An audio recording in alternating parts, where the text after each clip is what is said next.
यूहन्ना 3 उसका 1 से 10 हम देखेंगे। यूहन्ना की पुस्तक यूहन्ना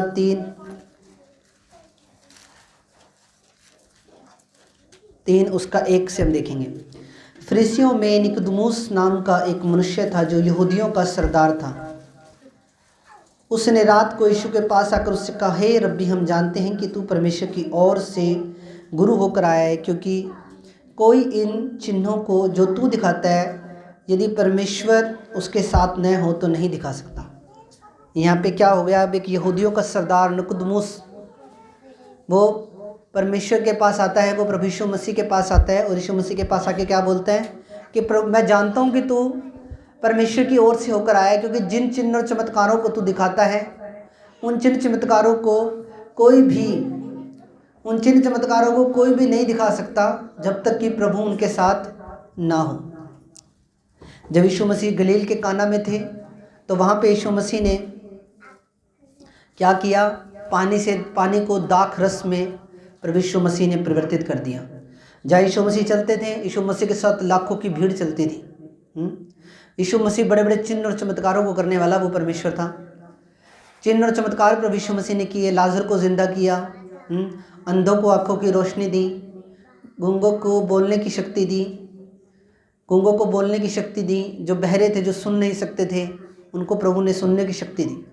हमारा परमेश्वर चिन्ह और चमत्कारों को करने वाला वो परमेश्वर है, और कोई भी व्यक्ति चिन्ह और चमत्कारों को नहीं दिखा सकता जब तक परमेश्वर का आत्मा उसके साथ नहीं है।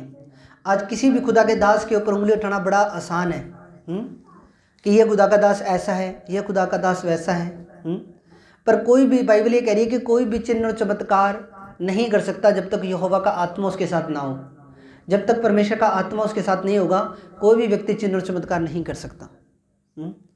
किसी के ऊपर उंगली उठाना बहुत आसान है, पर कोई भी व्यक्ति उसका स्ट्रगल नहीं देखता, उसका संघर्ष नहीं देखता कि कितनी मेहनत से और कितनी फास्टिंग करके, कितनी मेहनत करके, भूखे प्यासे रह के, रात को पूरी रात जाग के इस खुदा के दास ने अनॉइंटिंग को लिया है, मसीह को लिया है, अभिषेक को लिया है। आज बहुत से लोग खुदा के दासों पे उंगली उठा देते हैं, ये खुदा का दास ऐसा है, ये वैसा है। पर जो कोई भी ऐसा करता है या खुदा के दास के ऊपर उंगली उठाता है, वो बिजली की नंगी तारों को छू रहे हैं वो लोग। एक दिन उनका न्याय होगा। बाइबल यहाँ पे कह रही है कि कोई भी चिन्ह चमत्कार नहीं कर सकता जब तक परमेश्वर का आत्मा उसके साथ ना हो। जब तक चिन्ह और चमत्कार जो वो व्यक्ति तभी कर सकता है जब खुदा का आत्मा उसके साथ हो। हालेलुया।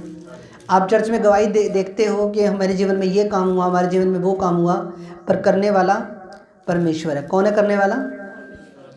परमेश्वर ही बड़े बड़े कामों को करता है। यूहन्ना 20 उसका 30 से 31, यूहन्ना 20 उसका 30 से 31 में लिखा,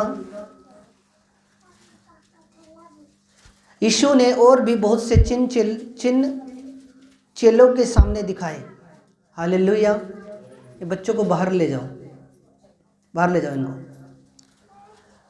यीशु ने और भी बहुत से चिन्ह चेलों के सामने दिखाए जो इस पुस्तक में लिखे नहीं गए, परंतु ये इसलिए लिखे गए कि तुम विश्वास करो कि यीशु ही परमेश्वर का पुत्र मसीह है, और विश्वास करके उसके नाम से जीवन पाओ। यहाँ पे क्या लिखा? यीशु मसीह ने इतने चिन्ह और चमत्कार किए, यीशु मसीह ने इतने बड़े बड़े काम किए। अगर वो सारे चिन्ह और चमत्कार लिखे जाते हैं, यानी कि वो सारे चिन्ह चमत्कार अगर किताब में लिखे जाते, बाइबल में लिखे जाते, तो कोई भी बाइबल पूरी नहीं पढ़ती, कोई भी पुस्तक में वो समा ना पाते। इतने बड़े बड़े चिन्ह और चमत्कार प्रभु यीशु मसीह ने किए। इतने मिरेकल्स बाइबल के अंदर तो कुछ एक लिखे गए हैं, पर परमेश्वर ने उससे भी अधिक बहुत ज़्यादा चिन्ह और चमत्कार किए।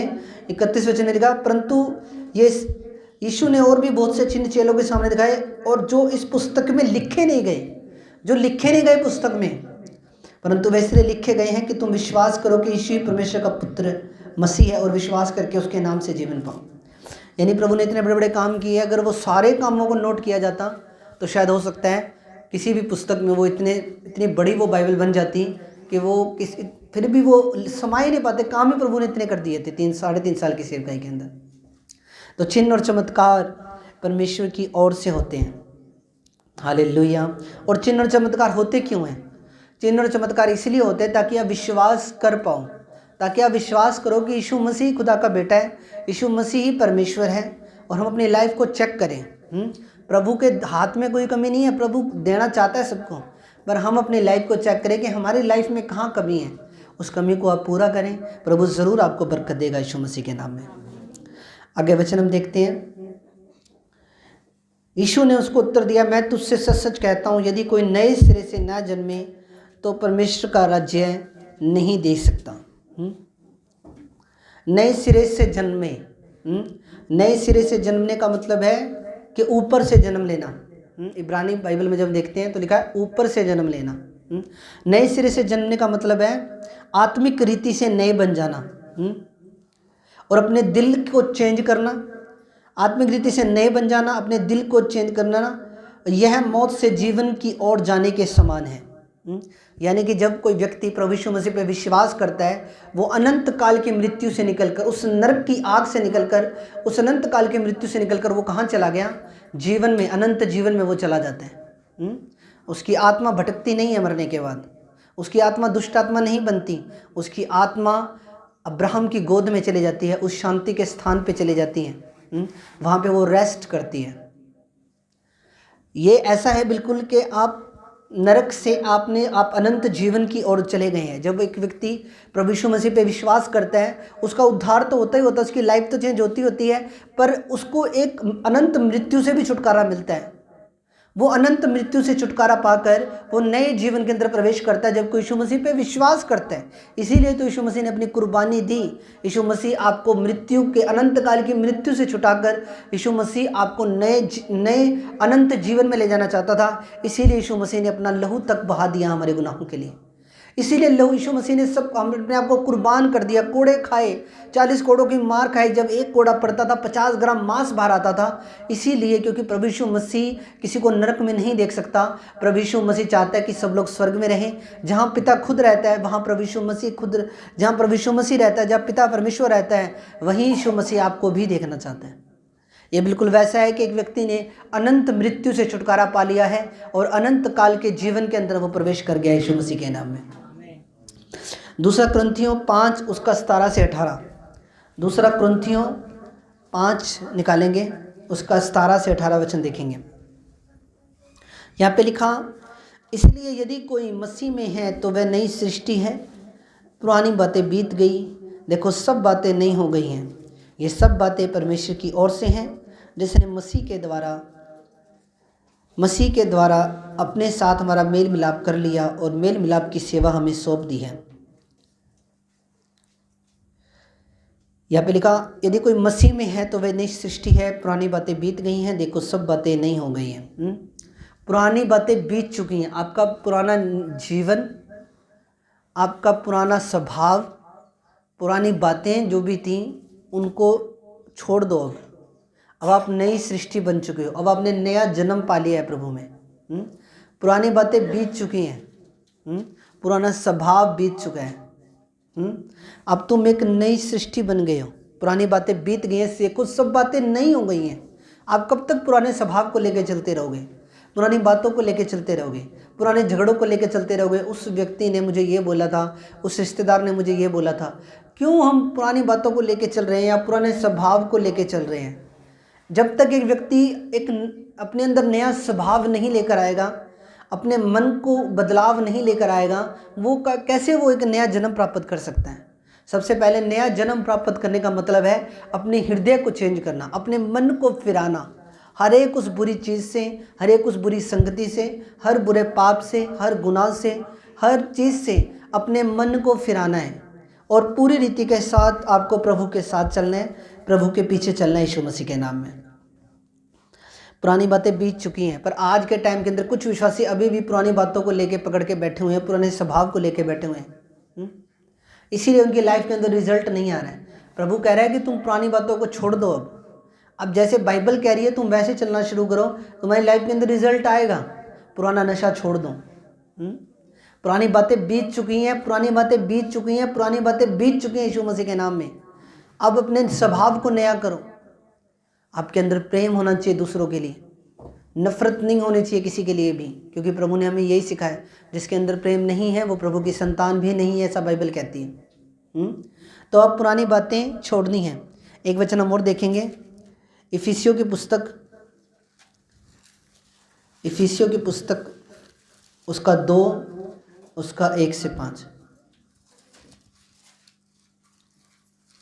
इफिसियों की पुस्तक 2 उसका 1 से 5। यहाँ पे लिखा, उसने तुम्हें भी जिलाया जो अपने अपराधों और अपने पापों के कारण मरे हुए थे, जिनमें तुम पहले इस संसार की रीति पर और आकाश के अधिकार के हाकिम अर्थात उस आत्मा के अनुसार चलते थे जो अब भी आज्ञा न्याय मानने वालों के अंदर कार्य करती है। इनमें हम भी सब के सब पहले अपने शरीर की लालसाओं में दिन बिताते थे और शरीर और मन की इच्छाएं पूरी करते थे, और अन्य लोगों के समान स्वभाव ही से क्रोध की संतान थे। परंतु परमेश्वर ने जो दया का धनी है, उसने उस बड़े प्रेम के कारण जिससे उसने हमसे प्रेम किया, जब हम अपराधों के कारण मरे हुए थे तब मसीह के साथ जिलाया, अनुग्रह ही से तुम्हारा उद्धार हुआ। यहाँ पे क्या लिखा, तुम सब अपने पापों में मरे हुए थे, अपराधों में मरे हुए थे, पर यीशु मसीह ने तुम्हें जलाया है। आज जो लोग प्रभु की आज्ञाओं को नहीं मानते अपने जीवन के अंदर, उनके अंदर इफिसियों 2 की 1 से 5 अगर किसी को नहीं मिला है तो, अगर आज कोई व्यक्ति प्रभु की आज्ञाओं पे नहीं चल रहा है या प्रभु की आज्ञाओं को नहीं मान रहा है, बाइबल यहाँ पे कह रही है अभी भी उसके अंदर शैतान का आत्मा काम कर रहा है।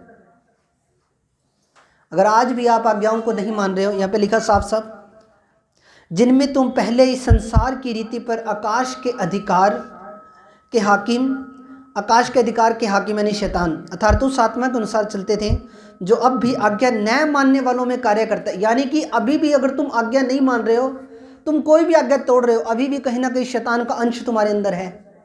अगर आज तुम विश्राम दिन की आज्ञाओं को तुम तोड़ते हो कि संडे तुम चर्च नहीं आते हो, तो यानी कि आज भी शैतान का अंश तुम्हारे अंदर बना हुआ है। बाइबल कह रही है, मैं नहीं कह रहा हूँ। आज्ञा ना मानने वालों के अंदर वो आज भी कार्य कर रहा है। आज कोई भी हुक्म आप तोड़ रहे हो तो कहीं ना कहीं शैतान का अंश आपके अंदर अभी भी बना हुआ है, और उस शैतान के अंश की वजह से ही कई बार हमारे लाइफ के अंदर बरकतें डिले हो रही हैं। हम फालतू के स्ट्रगल्स में पड़े हुए हैं, संघर्षों में पड़े हुए हैं। हमारी लाइफ के अंदर फालतू के बर्डन्स हैं, बोझ है हमारी बॉडी के ऊपर। क्यों? क्योंकि अभी भी शैतान का अंश कहीं ना कहीं हमारे अंदर है, क्योंकि जो आज्ञा ना मानने वालों के अंदर कार्य करता है। अगर आज भी आप आज्ञा नहीं मान रहे हो, आपके अंदर कहीं ना कहीं शैतान का अंश काम कर रहा है। इसलिए आज्ञाएं माननी है। सारी ही आज्ञाएं इंपॉर्टेंट हैं, सारी ही आज्ञाएं ज़रूरी हैं। परमेश्वर ने अगर आज्ञाएं हमें दी हैं तो उसके पीछे कोई मकसद था, उसके पीछे कोई कारण था। जिनमें तुम पहले इस संसार की रीति पर आकाश के अधिकार के हाकिम अर्थात उस आत्मा के अनुसार चलते थे जो अब भी आज्ञा ना मानने वालों के अंदर कार्य करता है। साफ लिखा हुआ है यहाँ पे। यदि आप आज्ञा नहीं मान रहे हो तो आपके अंदर कहीं ना कहीं अभी भी उसका आत्मा काम करने की कोशिश कर रहा है। इनमें हम भी सबके सब पहले अपनी शरीर की लालसाओं में दिन बिताते थे, शरीर और मन की इच्छाएं पूरी करते थे। अन्य लोगों के समान स्वभाव ही से क्रोध की संतान थे। परंतु परमेश्वर ने जो दया का धनी है, अपने उस बड़े प्रेम के कारण जिससे उसने हमसे प्रेम किया, जब हम अपराधों के कारण मरे हुए थे तो हमें मसीह के साथ जिलाया, और अनुग्रह ही के द्वारा तुम्हारा उद्धार हुआ। पहले हम शरीर की लालसाओं को पूरा करते थे, शरीर की इच्छाओं को पूरा करने का प्रयत्न करते थे, पर बाइबल अब कह रही है कि तुम अपने शरीर की लालसाओं को मारो, तुम अपने शरीर की इच्छाओं को मारो। एक दिन तुम्हें नरक की आग में ले जाएंगे। अगर आप लोगों ने मसीह पे विश्वास कर लिया है और आपने बपतिस्मा ले लिया, ये आपके ऊपर ठप्पा नहीं लग गया कि आप स्वर्ग चले जाओगे। आपका नेचर देखा जाता है, आपका चाल चलन देखा जाता है। चाल चलन के द्वारा ही तुम्हारा उद्धार होगा। अपने चाल चलन को भी हमने ठीक करना है। शरीर की लालसाओं को पूरा नहीं करना, मन की इच्छाओं को पूरा नहीं करना। अपने मन पे और शरीर पे कंट्रोल रखो। अगर मन और शरीर की इच्छाओं पे कंट्रोल नहीं कर सकते तो परमेश्वर का दास पौलुस कहता है कि तुम फास्टिंग में चले जाओ। अगर तुम पूरे दिन फास्टिंग नहीं रख सकते तो तुम फ्रूट के ऊपर फास्टिंग पे चले जाओ, दानियल ने जो फास्ट रखे थे। पर तुम फास्टिंग में चले जाओ ताकि तुम अपने शरीर की इच्छाओं को और शरीर की लालसाओं को ताकि तुम पूरा ना कर पाओ। आज फास्टिंग हमारी लाइफ के अंदर है नहीं। अगर फास्टिंग नहीं है तो पावर भी नहीं है। मैं आपको रियल बता रहा हूँ। पावर सिर्फ एक ही चीज़ से आ सकती है, वो है फास्टिंग। अगर आप अपनी लाइफ के अंदर पावर को देखना चाहते हो, सामर्थ्य को देखना चाहते हो, तो आपकी लाइफ के अंदर फास्टिंग होना चाहिए। अब आप कहोगे कि पास्टर जी फास्टिंग रखी नहीं जाती। फ्रूट के ऊपर फास्टिंग रख सकते हो आप 2 केले सुबह खा सकते हो, 2 सेब दोपहर को खा सकते हो, 2 सेब आप रात को खा सकते हो। अगर आपके काम के अंदर अगर आपके मैं आपको एग्जांपल देता हूँ। एक बहुत बड़ा पहाड़ है, एक पहाड़ को आप छेनी और हथौड़े से नहीं तोड़ सकते। एक पहाड़ को आप छेनी और हथौड़े से नहीं तोड़ सकते। एक पहाड़ को तोड़ने के लिए आपको डायनामाइट की जरूरत पड़ती है, बड़े बड़े ब्लास्ट करने पड़ते हैं, बम लगाने पड़ते हैं पहाड़ के नीचे, फिर जाके वो पहाड़ टूटते हैं। आज जब कोई सुरंग बनाई जाती है तो ड्रिल से, एक बहुत हाई लेवल की ड्रिल होती है, उस ड्रिल से पहाड़ के अंदर रास्ता बनाया जाता है। जब किसी पहाड़ को तोड़ना होता है तो उसके नीचे डायनामाइट एक छेनी हथौड़े से आप पहाड़ नहीं तोड़ सकते। आप सारी उम्र भी लगे रहोगे तो भी वो पहाड़ नहीं टूटेगा। आज आपकी लाइफ के अंदर जो प्रॉब्लम्स हैं, जो आपके काम रुके हुए हैं, कोई भी काम आपका बन नहीं रहा है, आप फास्टिंग में चले जाओ। आप मेरी बात मानो, आप फ्रूट के ऊपर फास्टिंग रखो, आप दूध लो, आप फ्रूट खाओ। आपकी प्रॉब्लम्स बड़ी हैं, आपकी लाइफ के अंदर मसले बड़े हैं, समस्याएं पहाड़ जितनी बड़ी हैं, और आप छेनी हथौड़ा लेके लगे पड़े हो, कुछ उसे बदलने वाला नहीं है। आपको फास्टिंग में जाना पड़ेगा। आपको फ्रूट के ऊपर फास्टिंग आप रख सकते हो। आप 5 बजे तक फास्टिंग रख सकते हो, उसके बाद आप खाना खा सकते हो। पर आपकी प्रॉब्लम्स बड़ी हैं मेरे प्रियो, इसलिए आपको फास्टिंग में जाना पड़ेगा। बिना फास्टिंग के आप पावर को नहीं देख सकते। बिना फास्टिंग के आप अपनी लाइफ के अंदर रिजल्ट को नहीं ले सकते। बिना फास्टिंग के आप कुछ भी नहीं कर सकते, क्योंकि आपकी लाइफ के अंदर सामर्थ्य नहीं है। आप छेनी और हथौड़ा लेके टक टक टक करके लगे पड़े हो, पर रिजल्ट नहीं है। अगर रिजल्ट को देखना चाहते हो, कर्ज़ों को डिलीट होना देखना चाहते हो, अपनी लाइफ में बड़े छुटकारे को लेना चाहते हो, तो आज से या फास्टिंग में चले जाओ। मैं आपको बता रहा हूँ। हालेलुया। फास्टिंग ज़रूरी है। फास्टिंग एक डायनामाइट की तरह है, वो ब्लास्ट कर देती है आपकी लाइफ के अंदर, उन पहाड़ों को चूर चूर कर देती है। आपके काम जो रुके हुए प्रभु के सामने चले जाएं, प्रभु के सामने साक्षात दंडवत होकर लेट के प्रार्थना करें, दंडवत होकर प्रभु के सामने प्रार्थना करें, फास्टिंग रख के प्रार्थना करें। ज़रूर खुदा आपकी लाइफ के अंदर उन पहाड़ों को प्रार्थना के डायनामाइट के द्वारा तोड़ देगा। यीशु मसीह के नाम में तारीफ़ कर दें एक बार परमेश्वर की।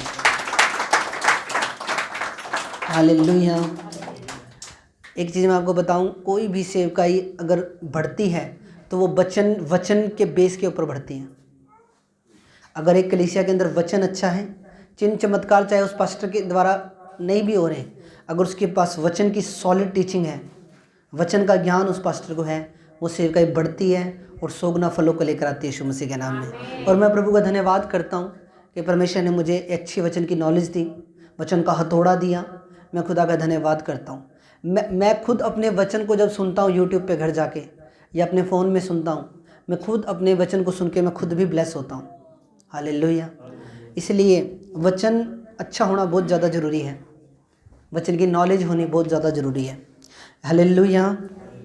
इसलिए मैं आपको बता रहा हूँ कि नए सिरे से जन्म लेना है आपको, नए सिरे से जन्म लेना है।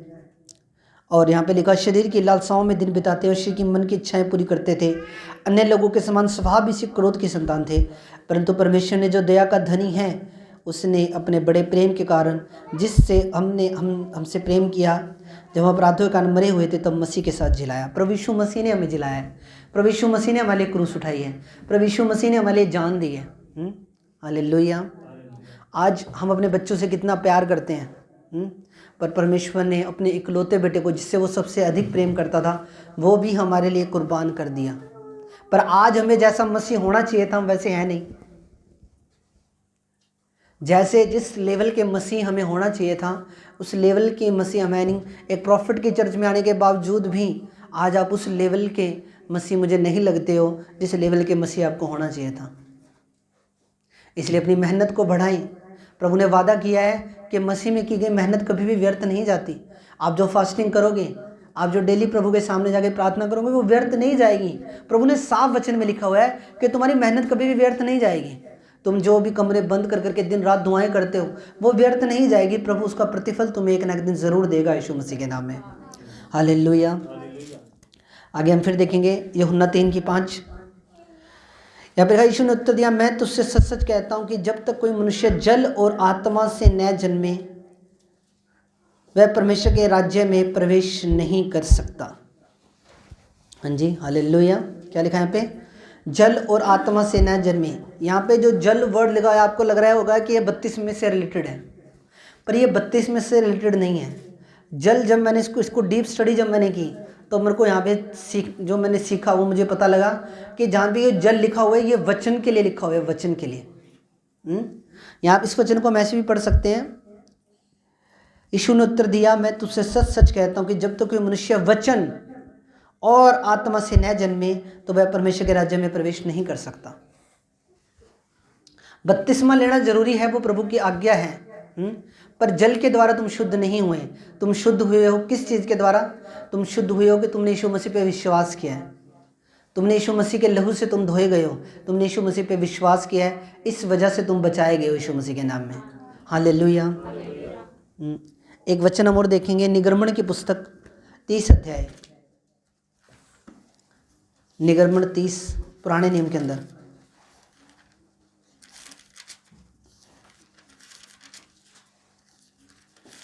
निगर्मण की पुस्तक 30 अध्याय उसकी 17 से 21 में लिखा, यहोवा ने मूसा से कहा, धोने के लिए पीतल की एक होदी और उसका पाया भी पीतल का बनाना। मिलाप वाले तंबू और वेदी के बीच में रखकर उसमें जल भर देना और उसमें हारून और उसके पुत्र अपने हाथ पांव धोया करें। जब जब वे मिलाप वाले तंबू में प्रवेश करें तब तब वे हाथ पांव जल से धोएं, नहीं तो मर जाएंगे। और जब जब वे वेदी के सामने सेवा टहल करने अर्थात यहोवा के लिए हव्य जलाने के लिए आए तब तब वे हाथ पांव धोएं, ना हो कि वे मर जाएं। यह हारून और उसकी पीढ़ी पीढ़ी के वंश के लिए सदा की विधि ठहरे। पहले के टाइम के अंदर जब शुद्धिकरण होता था, मान लो किसी ने भी मंदिर के अंदर जाना, पहले मंदिर नहीं था, एक तंबू होता था, तंबू के अंदर वाचा का संदूक रखा हुआ था और उस तंबू के अंदर जाके ही लोग प्रभु की महिमा करते थे, आराधना करते थे।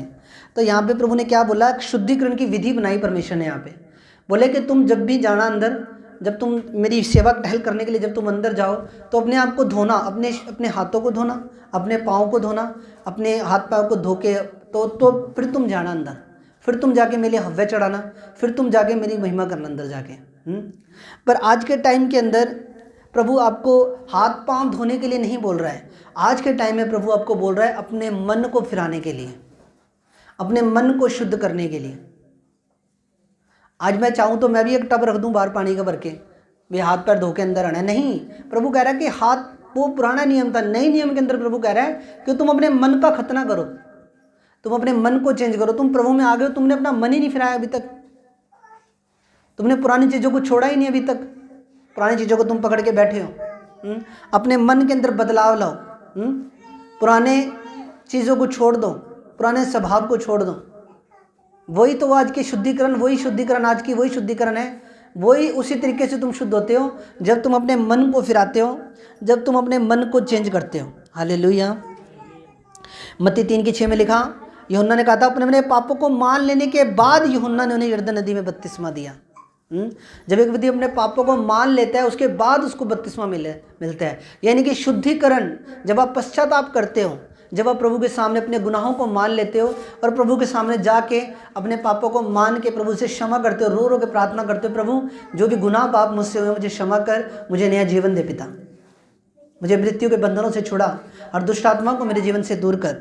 तो यहाँ पे लिखा कि यूहन्ना ने भी उनको कहा कि अगर तुम बपतिस्मा लेना चाहते हो तो पहले तुम अपने मन को फिराओ, पहले तुम अपने पापों से अपने मन को फिराओ, पहले तुम अपने पापों से अपने मन को अपने मन को चेंज करो तुम, फिर आके अब पश्चाताप करो, सच्चा पश्चाताप करो पहले तुम। अब शरीर की शुद्धिकरण के लिए नहीं, तो मन की शुद्धिकरण जरूरी है। शरीर की शुद्धिकरण के लिए नहीं बोला यूहन्ना ने, वो पुराने नियम के अंदर एक रीति रिवाज था। पुराने नियम के अंदर शुद्धिकरण कैसे होती थी? हाथ और पैर को धो के लोग अंदर जाते थे।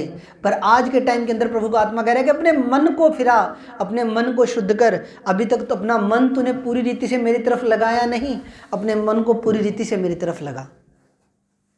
ये आज प्रभु का वचन आपको कह रहा है कि आप अपने मन को फिराएं, अपने मन को आप प्रभु की ओर लगाएं यीशु मसीह के नाम में। हालेलुया। यूहन्ना ने भी जब बपतिस्मा दिया तो कब दिया? पहले उनकी पापों से तौबा करवाई, उनकी पापों से तौबा करवाई, उसके बाद यूहन्ना ने उनको बपतिस्मा दिया। जब पापों की तौबा आप करते हो, आपका पहला बपतिस्मा कब होता है? मसीह की देह के अंदर बपतिस्मा, आपका पहला बपतिस्मा वो है जब आप अपने गुनाहों से, अपने पापों से, जिस दिन पहले दिन जब आप प्रभु में आते हो और अपनी तौबा कर लेते हो, उस दिन आपके मन का शुद्धिकरण होता है। हालेलुया। और उस शुद्धिकरण को आपको बनाए रखना होता है। उस शुद्धिकरण को, उस मसे को, उस अनॉइंटिंग को आपको बना के रखना होता है। आपके दोस्त आपको बोलेंगे चलो उधर घूम के आते हैं, पैग लगाएंगे, दारू पियेंगे, चल आजा बियर पियेंगे, पर ये आपका डिसीजन होगा कि आप जाओगे कि नहीं जाओगे।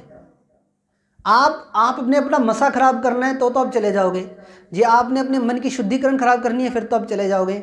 यदि आप अपने मन की शुद्धिकरण आपने नहीं खराब करनी, आपने अपना मसा खराब नहीं करना, आप उसको बोल दोगे भाई मैं तो यीशु मसीह में आ गया हूँ, यीशु मसीह ने मुझ पर विश्वास कर चुका हूँ, मैं अब कहीं नहीं जाऊँगा, मैं अपने मसे को ख़राब नहीं करूँगा, मेरा मसा बेशकीमती है, मैं अपने मसे को ख़राब नहीं करूँगा। तो पहले के टाइम के अंदर ऐसी शुद्धिकरण होती थी। पीतल का होज होता था, वो उसके पाए भी उसके पीतल के होते थे, उनके अंदर हाथ और पैरों को धोया जाता था। पर अब के टाइम के अंदर परमेश्वर का आत्मा कह रहा है कि तुम अपने मन को शुद्ध कर लो, मन को बुरी चीज़ों से हटा लो, मन को संसारिक चीज़ों से हटा लो, मन को पाप की ओर से हटा लो, मन का शुद्धिकरण हो जाएगा यीशु मसीह के नाम में। आमीन। आगे वचन देखते हैं हम। 6 वचन में लिखा, क्योंकि शरीर से जन्मा है वह शरीर है, जो आत्मा से जन्मा है वह आत्मा है। अचंबा न कर कि मैंने तुझसे कहा, तुझे नए सिरे से जन्म लेना जरूरी है। हवा जिधर चाहती है हवा उधर चलती है, उसका शब्द सुनता है परंतु तू नहीं जानता कि वह कहाँ से आती है और किधर को जाती है। जो आत्मा से जन्मा है वह ऐसा ही है। क्या लिखा है यहाँ पे? जो आत्मा से जन्मा है वो हवा के समान है, वो उसे पकड़ नहीं पाएगा कोई भी उसे।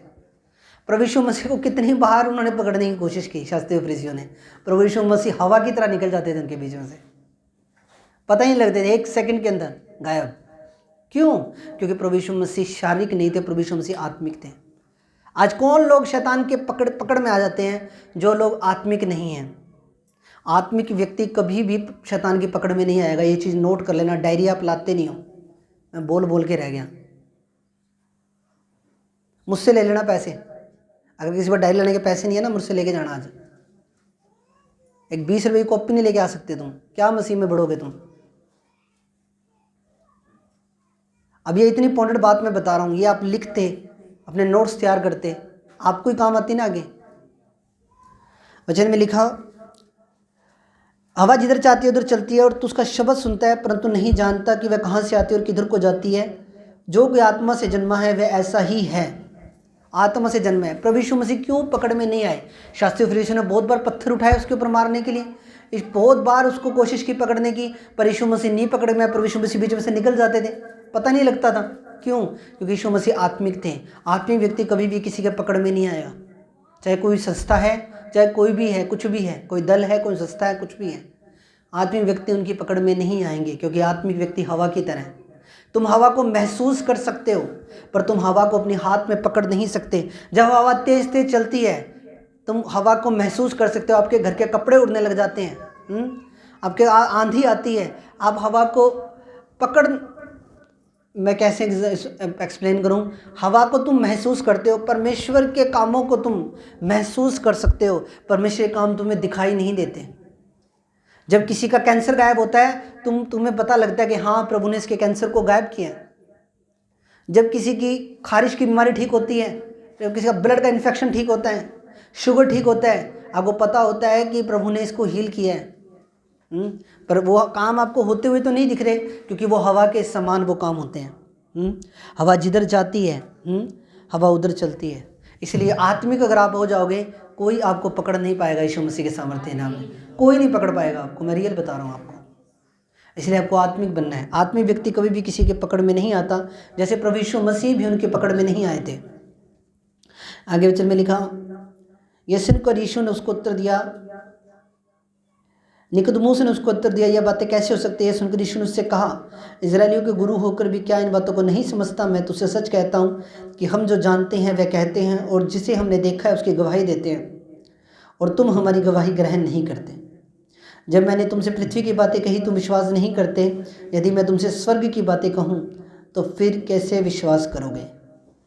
कोई स्वर्ग पर नहीं चढ़ा, केवल वही जो स्वर्ग से उतरा है, अर्थात मनुष्य का पुत्र जो स्वर्ग में है।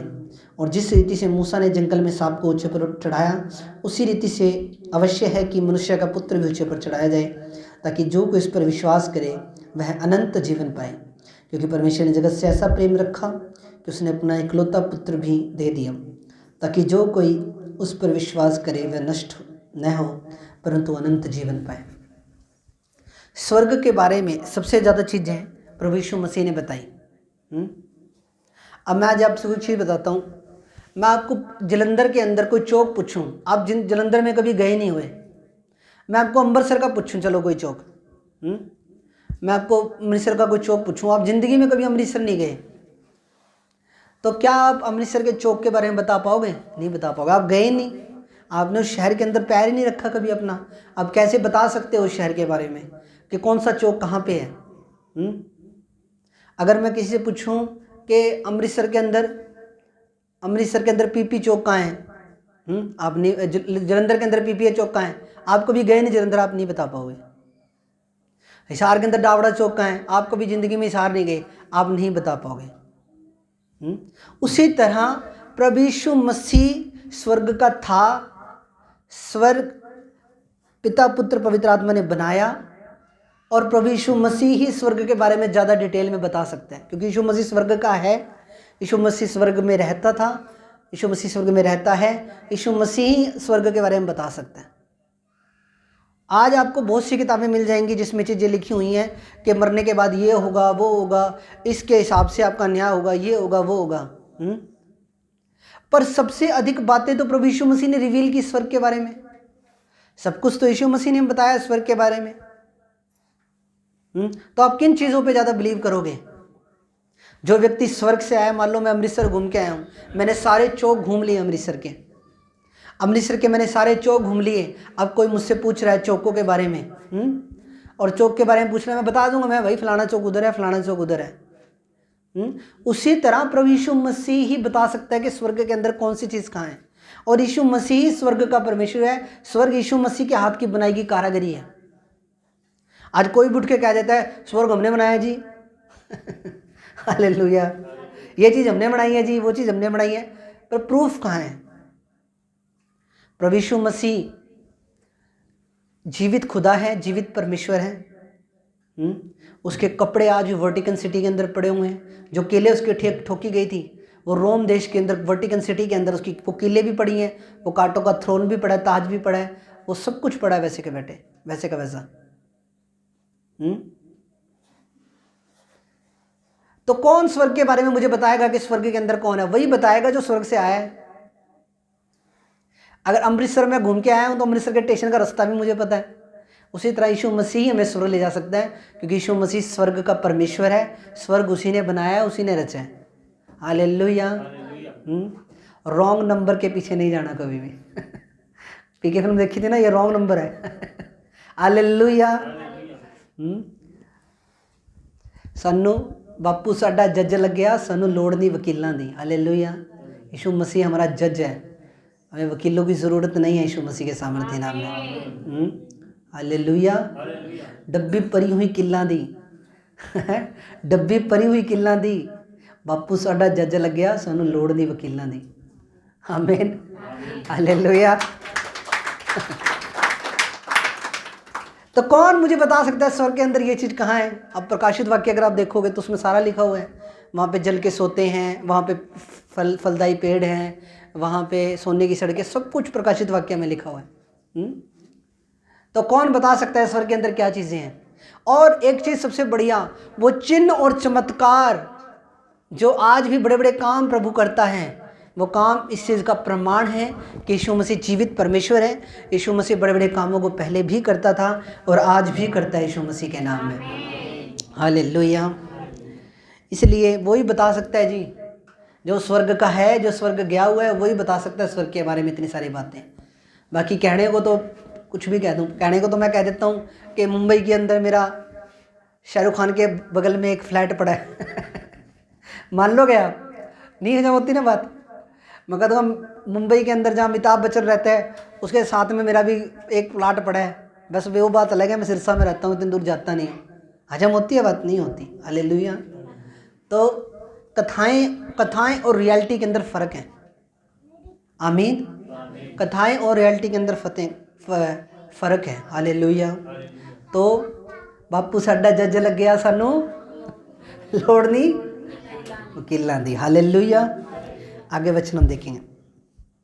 जब मैंने तुमसे पृथ्वी की बातें कही तुम विश्वास नहीं करते, यदि मैं तुमसे स्वर्ग की बातें कहूँ तो तुम फिर कहाँ से विश्वास कर लोगे? अब प्रभु यीशु मसीह कह रहा है कि तुम पृथ्वी की बातें मैं कर रहा हूँ तो भी तभी तुम विश्वास नहीं कर रहे हो। अगर मैं तुमसे स्वर्ग की बातें कहूँगा तो तुम कहाँ से विश्वास कर लोगे? कोई स्वर्ग पर नहीं चढ़ा, केवल वही जो स्वर्ग से उतरा है, अर्थात मनुष्य का पुत्र जो स्वर्ग में है। तारीफ कर दो इस वचन के लिए। देखो जो चीज़ मैं समझा रहा था वो बिल्कुल देखो साफ लिखी हुई है यहाँ पे। कोई स्वर्ग पे नहीं चढ़ा, कोई नहीं चढ़ा स्वर्ग में, यह लिखा है बाइबल में। कोई स्वर्ग में नहीं चढ़ा, केवल वही जो स्वर्ग से उतरा। स्वर्ग से कौन उतरा? प्रभु यीशु मसीह उतरा। और वही मनुष्य का पुत्र है जो स्वर्ग में है। हालेलुया। किसी दूसरे के द्वारा उद्धार नहीं है, बल्कि में मत रह जाना कभी भी। और जिस रीति से मूसा ने जंगल में सांप को ऊंचे पर चढ़ाया, उसी रीति से अवश्य है कि मनुष्य का पुत्र भी ऊंचे पर चढ़ा जाए, ताकि जो कोई इस पर विश्वास करे वह अनंत जीवन पाए। क्योंकि परमेश्वर ने जगत से ऐसा प्रेम रखा कि उसने अपना इकलौता पुत्र भी दे दिया, ताकि जो कोई उस पर विश्वास करे वह नष्ट ना हो परंतु अनंत जीवन पाए। जो भी उस पर विश्वास करेगा वो नाश नहीं होगा कभी भी। वो नरक की आग में नहीं जा रहा है, वो स्वर्ग में जा रहा है, प्रभु के दाहिने हाथ पे जा रहा है, वो प्रभु के घर जा रहा है। बाइबल तो यहाँ तक बयान करती है कि बाइबल में लिखा कि प्रभु यीशु मसीह ने स्वर्ग के अंदर आपके लिए जगह तैयार कर रखी हैं, फ्लैट तैयार कर रखे हैं। आप जाओगे, आपके लिए वहाँ पे घर तैयार है यीशु मसीह के सामर्थ्य नाम में। हालेलुया। पर स्वर्ग भी 3 तरह के हैं। हालेलुया। आमीन। अब यीशु मसीह के साथ 2 डाकू लटकाए गए थे क्रूस के ऊपर। जब वो डाकू ने मरते मरते, उनमें से एक डाकू ने प्रभु पे विश्वास कर लिया, प्रभु ने उसको बोल दिया कि तू आज ही मेरे साथ स्वर्ग लोक में होगा। तो वो कौन से स्वर्ग में गया होगा आपके हिसाब से? पहले में, दूसरे में, तीसरे में? तीसरे में गया वो। हालेलुया। पहला स्वर्ग नहीं गया वो गया स्वर्ग के अंदर। पर स्वर्ग के अंदर भी 3 तरह के हालेलुया वो हैं। जैसे सिरसा के अंदर मैं समझाता हूँ इसी लैंग्वेज में। जैसे सिरसा में हुड्डा है, हुड्डा के बाद फिर कांडा कॉलोनी है, कांडा कॉलोनी के बाद फिर कोई भी लो लेवल की बस्ती लगा लो आप। हालेलुया। कोई भी गांव लगा सकते हो, चलो गांव लगा लिया अपन ने। एक तो हुड्डा है, दूसरे नंबर पे है कांडा कॉलोनी लगा लो, तीसरे नंबर पे कोई गांव लगा लो। अब वो कौन से में? वो गांव के अंदर गया। वो वहां नहीं गया कि जहां प्रभु का सिंहासन था, जहां दूत हालेलुया हालेलुया कर रहे हैं, वो वहां नहीं गया। अब ये आपने डिसाइड करना है कौन से स्वर्ग में जाओगे आप। गांव वाले में जाना है, हुड्डा के अंदर जाना है, कि कांडा कॉलोनी वाले में जाना है? जहाँ हुड्डा है वहां प्रभु यीशु मसीह का सिंहासन लगा हुआ है। मैंने इसी लैंग्वेज में समझा दिया आपको। तो ये आपके ऊपर, आपकी प्यास प्रभु के लिए कितनी है, आपके अंदर चाहत प्रभु के लिए कितनी है, या वैसे वो लिए टाइम पास है। तो टाइम पास वाले तो तीसरे वाले में जाएंगे। हालेलुया। टाइम पास वाले जो होता है, टाइम पास करना है, टाइम पास वाले के साथ मैं कई बार बोलता होता हूँ कि अगर आप प्रभु के लिए सीरियस नहीं हो, फिर प्रभु भी आपके लिए सीरियस नहीं है। प्रभु वेलना नहीं है, प्रभु के पास 450 करोड़ लोग हैं, प्रभु ने सबको देखना। 450 करोड़ लोगों के अंदर आपने ऐसा क्या तीर मार दिया कि प्रभु आपको देखे, या प्रभु आपकी ओर आपको देखे और आपको ब्लेस करे? आप 450 करोड़ प्रभु को मान रहे हैं। अब आप ऐसा क्या कर रहे हो कि प्रभु का ध्यान आपकी तरफ अट्रैक्ट हो? प्रभु का ध्यान अट्रैक्ट करना पड़ेगा अपनी तरफ। हालेलुया।